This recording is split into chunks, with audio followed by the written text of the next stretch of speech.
كانت سبب طلاق ابن عمها وبتحب الأدوار الجريئة، وقالت أبويا أحسن من عمرو دياب. إلهام صفي الدين على خطى خالتها. الجمهور اتهمها إنها السبب في انفصال ابن عمها، وخالتها بوظت جوازة أختها ورفضت أكبر مطرب في الوطن العربي. لعنة إلهام شاهين تحل على بنت أختها. على خطى خالتها مشيت من البداية، ويمكن اتشهرت من قبل ما يتعرف إنها بنت أخت إلهام شاهين الفنانة إلهام صفي الدين. من أول ظهورها على الشاشة وهي مثيرة للجدل، واتوصفت بإنها أجرأ وجه صاعد على الساحة الفنية، وبتلاحقها اتهامات كتير، منها إنها عاوزة تتشهر بسرعة، لكن ناس تانية قالوا دي نسخة خالتها في الشخصية وفي التصرفات.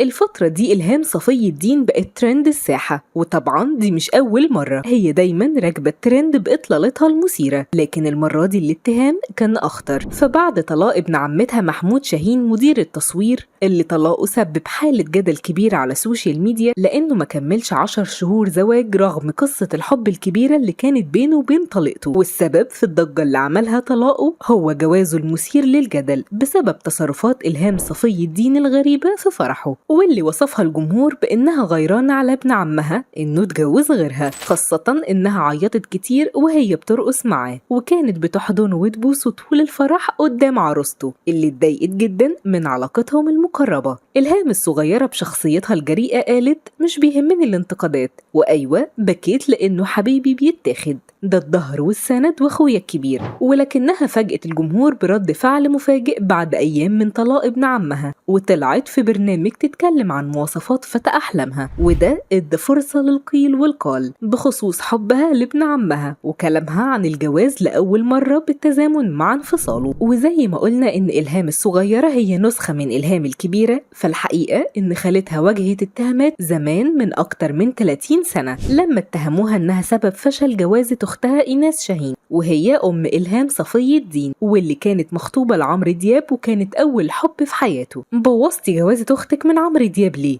السؤال ده وجهته بسمة وهبة لإلهام شاهين، واللي اعترفت وقالت أنا اللي بوظت الموضوع ده، بس مش فاكرة ليه، والموضوع ده دلوقتي ملوش لازمة نتكلم فيه. وعمرو وقتها ما كانش لسه بالشهرة اللي هو عليها دلوقتي، وكان ليه أغنية واحدة أو 2 بس مش مشهورين، واللي فاكراه إن الموضوع كان خلاف تافه. وقالت كمان عمرو اتقدم لإيناس وهي عمرها 17 سنة ولكن ما حصلش نصيب. ولما سألوا إلهام صفي الدين عن علاقة أمها بعمرو دياب قالت أنا بحمد ربنا إن أبويا هو اللي اتجوز ماما في النهاية، أبويا مفيش منه على وش الأرض وبموت فيه. ومن قبل طلاق ابن عمها وإلهام خدت حظ خالتها في حب الجمهور، وكانت دايما محل انتقادات واسعة ومتهمة بالاستفزاز والجرأة وتعمد لفت النظر دايما ليها، لكنها كمان عنيدة جدا، وقالت خالتي إلهام قدوة ليا وأنا هكمل مسيرتها الفنية وهبقى مجتهدة زيها. وسبب غضب الجمهور عليها تصريحاتها عن حبها لأدوار الإغراء، وإنها ضد مصطلح السينما النظيفة لأن الفن ملوش قالب أخلاقي. بتحب الحرية وصرحت إنه معجبهاش مسلسل نظرية الجوافة من بطولة خالتها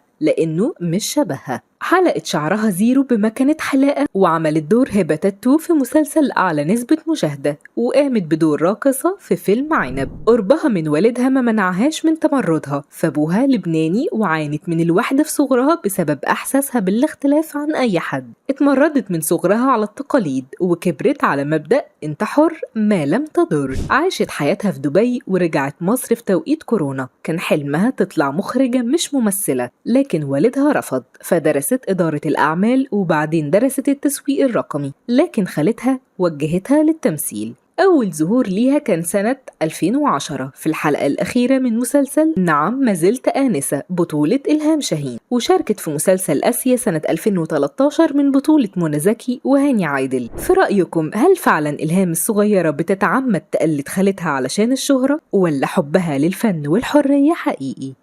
أسرار كل يوم، لكل يوم لون، ولكل لون حكاية.